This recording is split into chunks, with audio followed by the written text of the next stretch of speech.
أعوذ بالله من الشيطان الرجيم. بسم الله الرحمن الرحيم.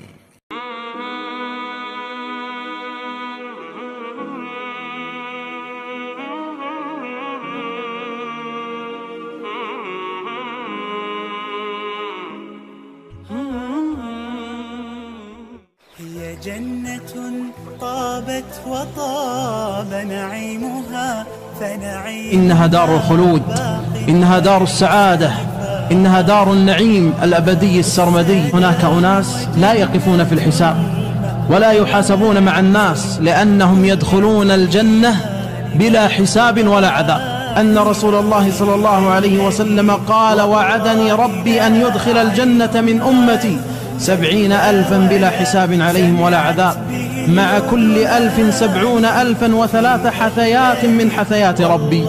عن النبي صلى الله عليه وسلم قال: ليدخلن الجنة من أمتي 70,000 لا يدخل أولهم حتى يدخل آخرهم، وجوههم على صورة القمر ليلة البدر. إذا توجهوا إلى الجنان تكاد قلوبهم تطير من الفرح. أتدري لماذا؟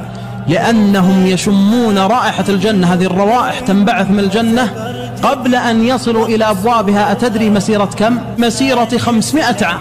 أول أمة تدخل الجنة أمة محمد صلى الله عليه وسلم. فإذا وصلوا إلى هناك تقدمهم حبيبنا صلى الله عليه وسلم فطرق أبواب الجنة، فيجيب رضوان خازن الجنة: من الطارق؟ فيقول: محمد. فيقول رضوان: بك أمرت أن لا أفتح لأحد قبلك.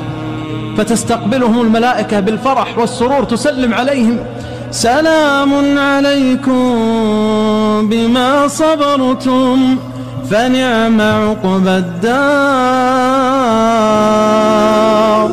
وليس للجنة باب واحد بل 8 أبواب، وهناك من المؤمنين من سيدخل من هذه الأبواب 8 كلها، كل الأبواب.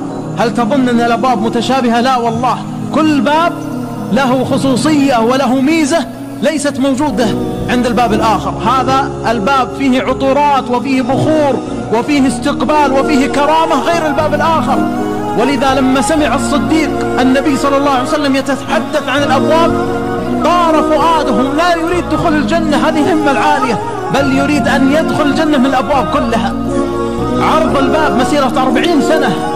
ثم يقول صلوات ربي وسلامه عليه: وليأتين عليه يوم وإنه لكظيظ من شدة الزحام. كم يدخل الجنة من هذه الأمة؟ اسمع هذه البشارة العظيمة: نصف الجنة من هذه الأمة، والنصف الآخر من بقية الأمم. رأيتك روحا تراءت ضياء، تعالت فضجت ملاك السماء، وراح يحلق تحت الإله، يطير بفردوسه حيث شاء، ويلقى الأحبة في جنة يناغي بها ثلة الشهداء، يقلب طرفا له في الجنان، أحقا رحلنا وزاد